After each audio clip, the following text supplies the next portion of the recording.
family of God by virtue of God's creation. Kaya lang, tayo namang mga evangelical Christians and Bible-believing, we believe in the spiritual rebirth by virtue of our spiritual regeneration. Nagiging anak tayo ng Diyos kung tayo ay tumanggap sa Kanya.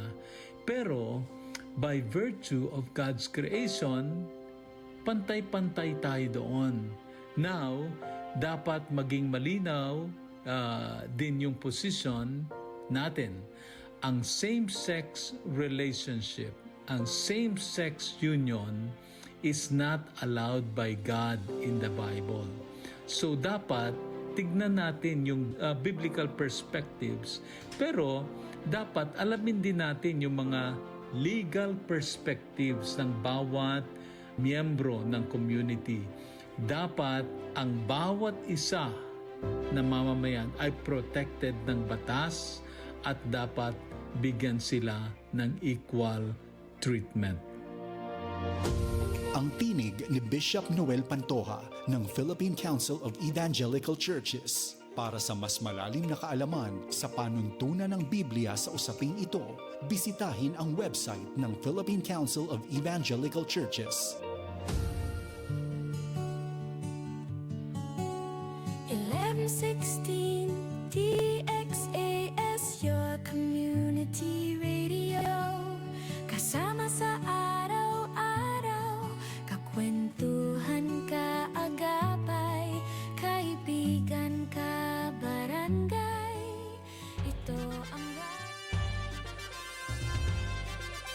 This is your community radio, 1116 DXAS, communicating Christ in our world. Ang tamang oras, ganap ng 6:00 ng umaga sa buong Pilipinas.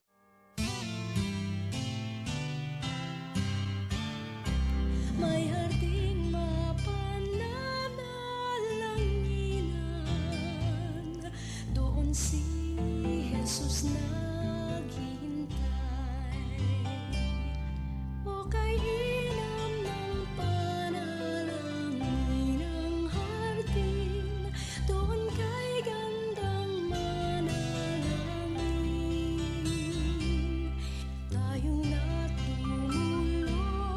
sa luklukan ng Diyos sa hardin ng pananalangin.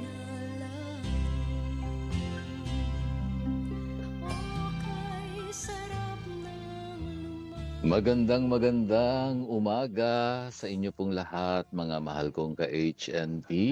Nawa po ay sumainyo ang kapayapaan at biyayang mula sa Panginoon, sa ating Diyos, sa panibagong araw na ipinagkaloob po niya sa atin.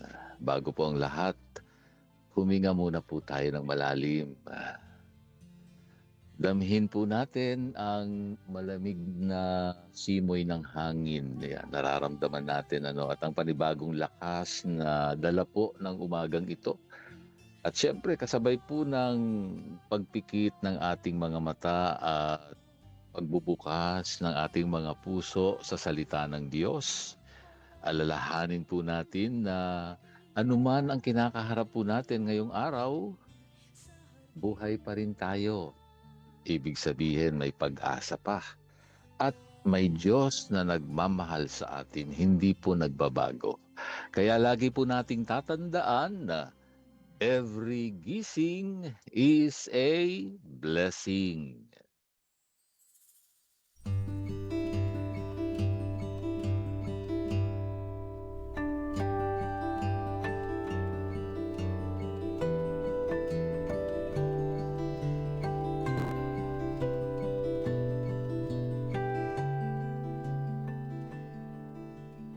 Muli, malugod ko po kayong wini-welcome dito sa ating tambayan ng pananampalataya, ang Hardin ng Panalangin. Ngayon po ay nabibilang na tayo sa ating Day 24 ng ating devotion series.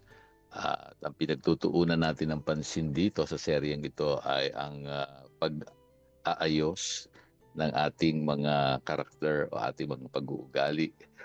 At ang pagtutuunan natin ng pansin ay isang bagay na alam nyo, napakaliit lamang sa ating katawan pero napakalaki ng epekto sa ating buhay at pakikipagkapwa o yung relasyon natin sa ating mga pamilya, anak, kapitbahay, kaibigan, kasama sa trabaho at sa lahat na. Ang ating pag-uusapan, ating paksa ngayong umaga ay ang pagkontrol sa dila at ang gabay nating talata sa banal na kasulatan ay matatagpuan sa Aklat ng Santiago, Kapitulo 1, talatang 19. James chapter 1 verse 19. Pagkontrol sa dila. Basahin po natin ang Santiago Kapitulo 1, talatang 19. Tandaan ninyo ito, mga minamahal kong kapatid. Bawat isa ay dapat maging mabilis sa pakikinig, mabagal sa pagsasalita, at mabagal sa pagkagalit. Sa ESV, know this, my beloved brothers, let every person be quick to hear, slow to speak, slow to anger.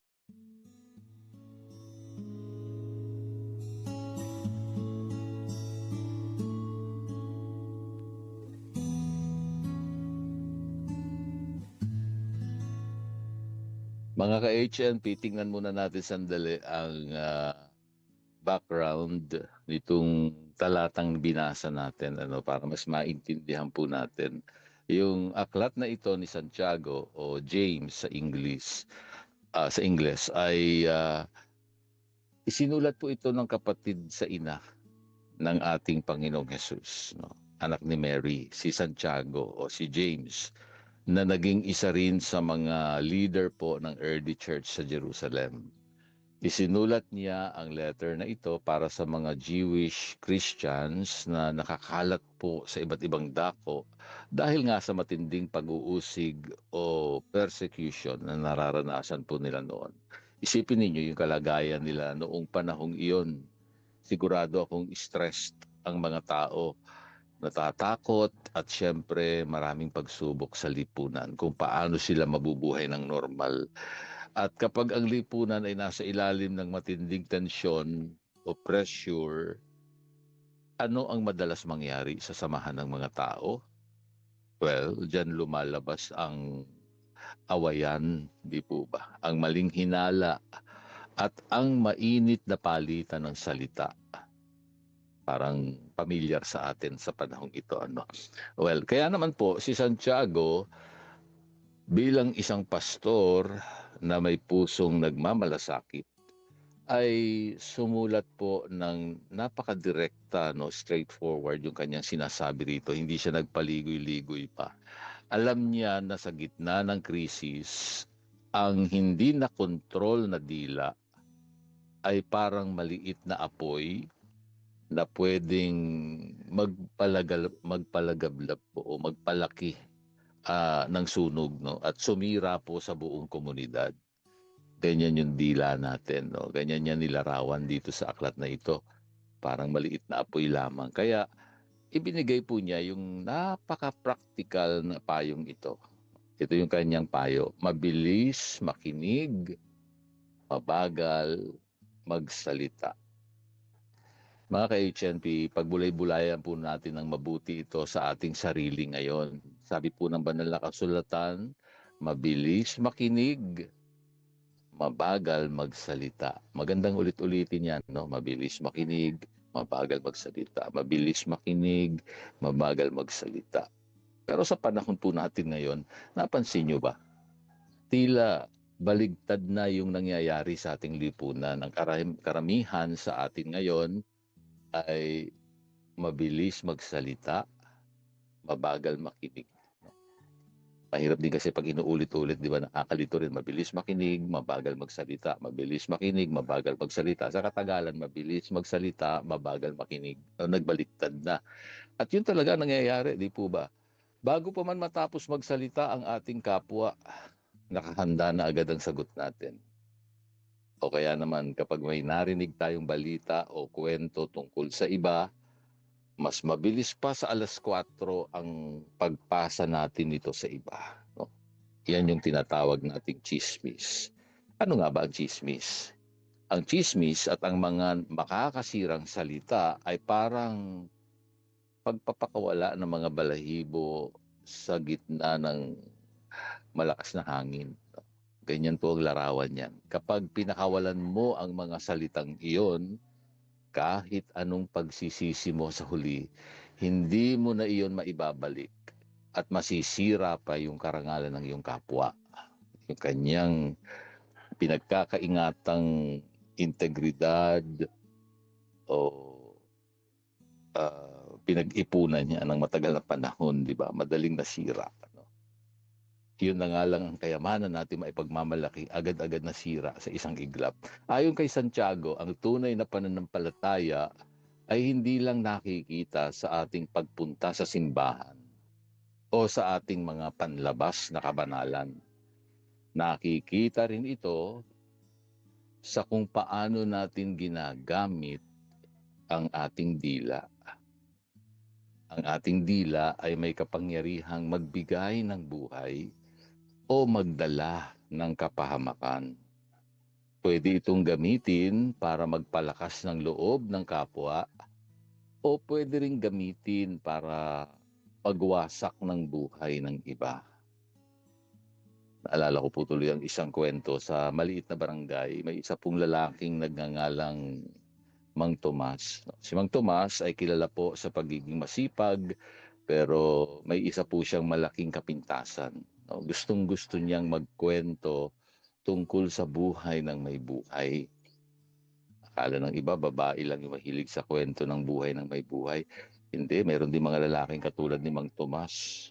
Ang tawag natin ay tolits, no? Sa panahon natin ngayon, tol, anong latest? Tolits.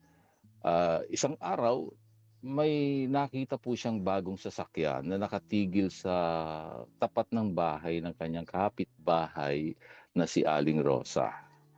Hindi pa man niya alam ang buong kwento, ipinagkalat na agad ni Mang Tomas sa palengke na si Aling Rosa daw ay baon sa utang at baka may ginagawang hindi maganda, kaya biglang nagkaroon ng bisita na may magandang kotse.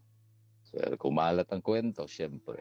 Nakarating ito sa mga kapitbahay at nagsimulang iwasan at ikalat ang chismis patungkol kay Aling Rosa.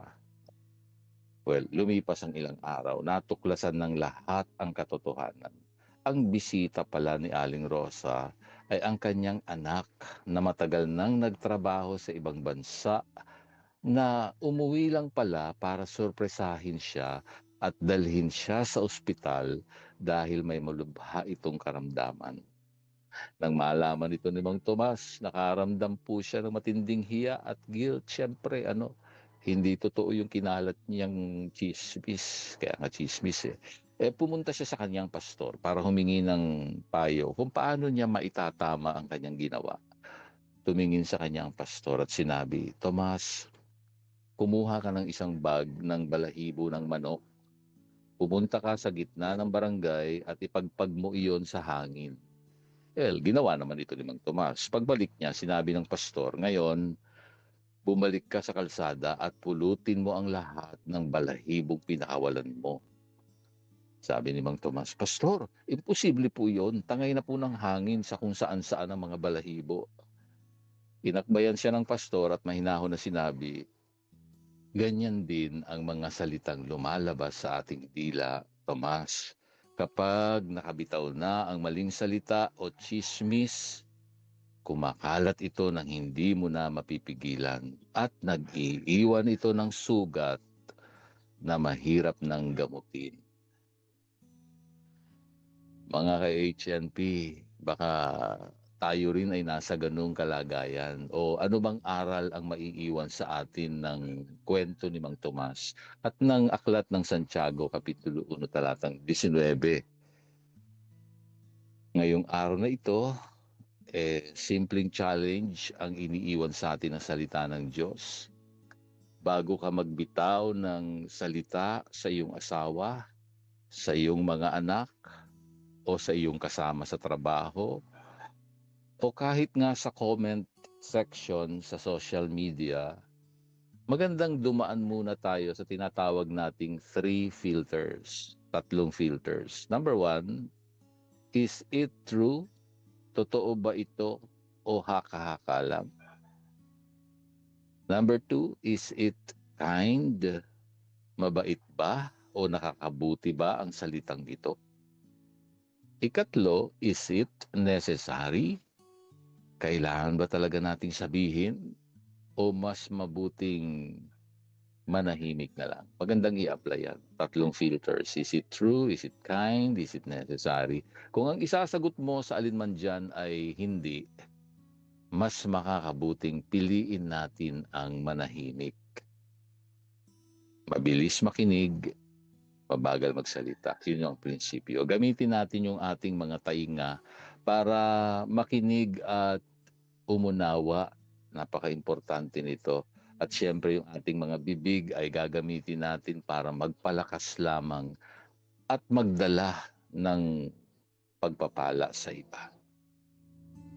Salamat pong muli sa inyong pagsama sa ating pagbubulay-bulay ngayong umaga mga ka-HNP. Ako pong muli ang inyong hardinero, Pastor Eman Aquino, na nagpapaalala dito sa Hardin ng Panalangin, ang bawat luhang itinatanim ay aanihin bilang kagalakan.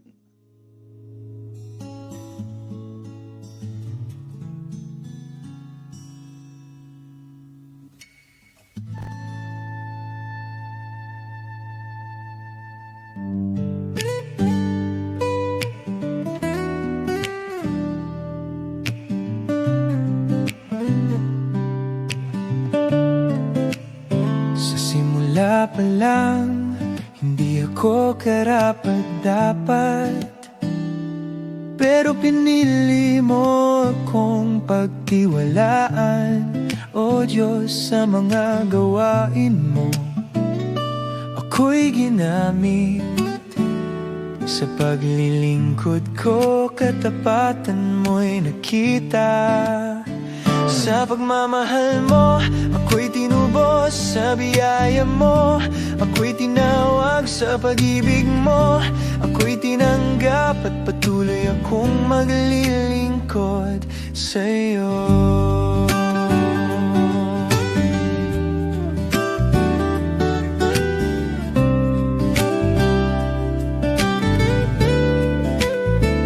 Pinagkatiwalaan mo, O Diyos, sa kabila ng aking mga kahinaan.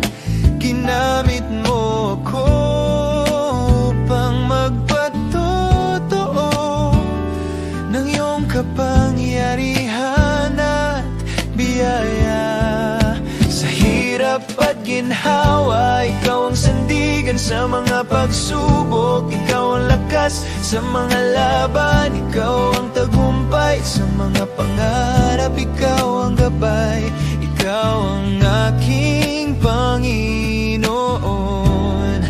Kahit saan ako ay iyong dalhin.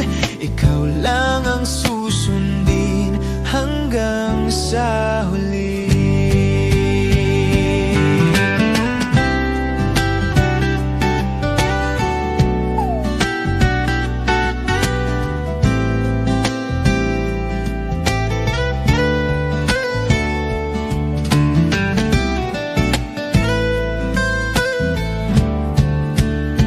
Sa pagmamahal mo, ako'y tinubos. Sa biyaya mo, ako'y tinawag. Sa pag-ibig mo, ako'y tinanggap. At patuloy akong maglilingkod. Sa pagmamahal mo, ikaw ang sandigan sa mga pagsubok. Ikaw ang lakas sa mga laban. Ikaw ang tagumpay sa mga pangarap. Ikaw ang gabay.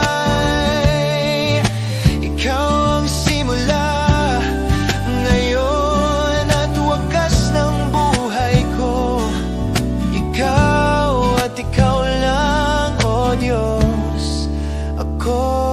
ay sa'yo.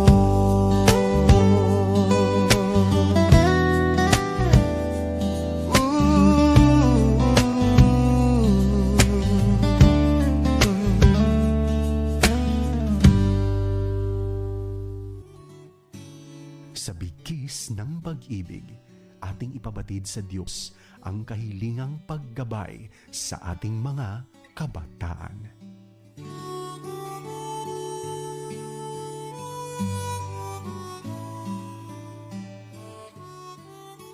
Bago po tayo maghiwalay ngayong umaga, samahan niyo po ako sa isang sandali ng panalangin at tayo ay sama-samang lumapit muli sa ating Diyos.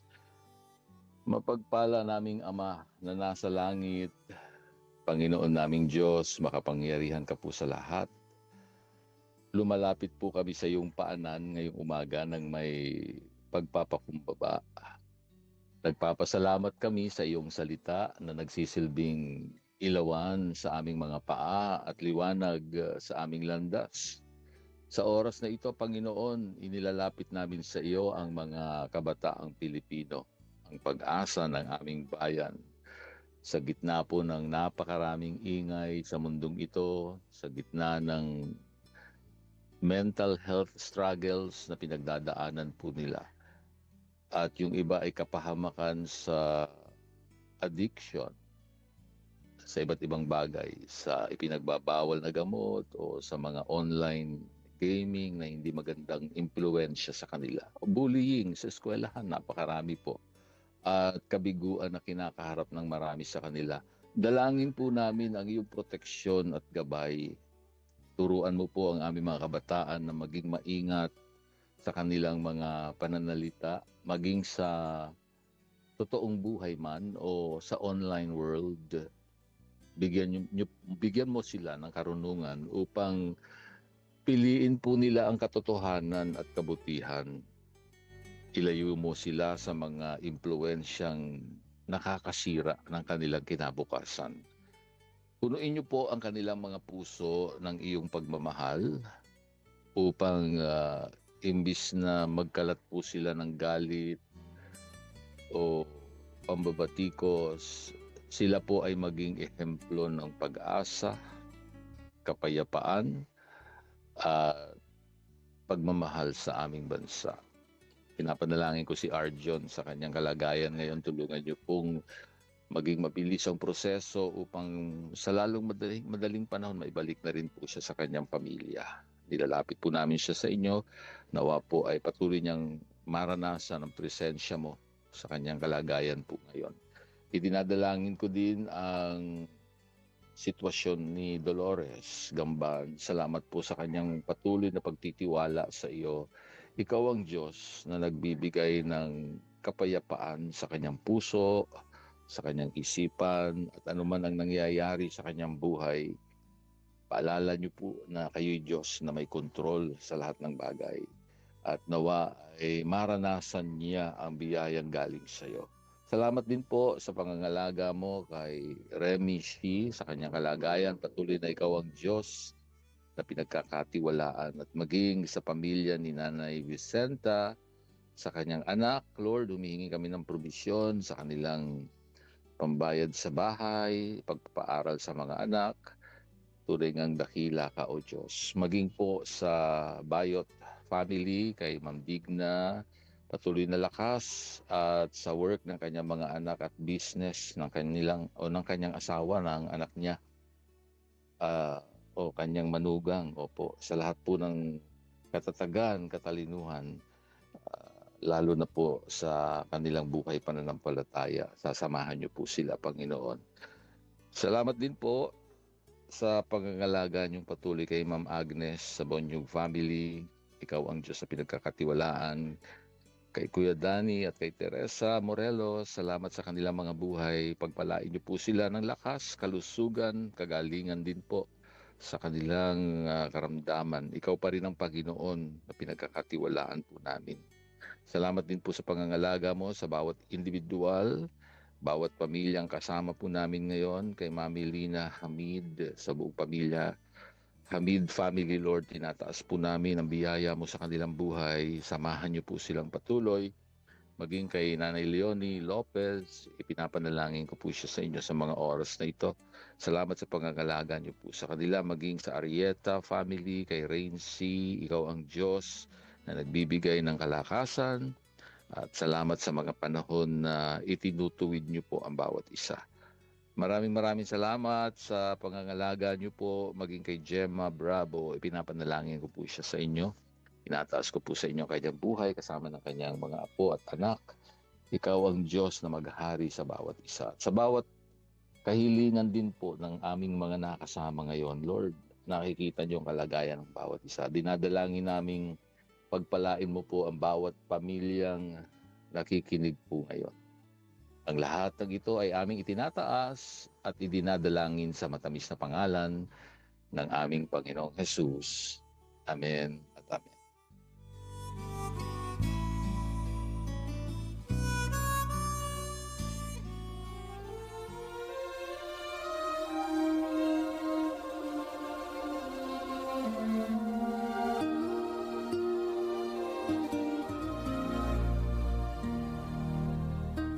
Kagalakan ko po ang maging lingkod ng Diyos sa inyong buhay dito pa rin sa Himpilang 1116 DXAS, your community radio.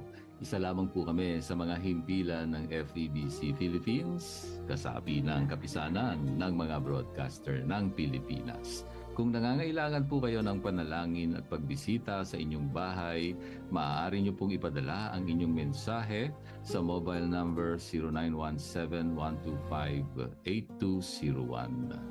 Hanggang sa susunod pong muli sa parehong oras at himpilan pa rin, maraming salamat sa inyong pakikinig at maraming salamat kay Rolando Alfonso at Romel Paulino na umaalalay sa atin sa bawat umaga. Ako po ang inyong hardinero, Pastor Eman Aquino. Paalala po muli, sa lahat ng ating ginagawa, luwalhatiin natin ang Diyos.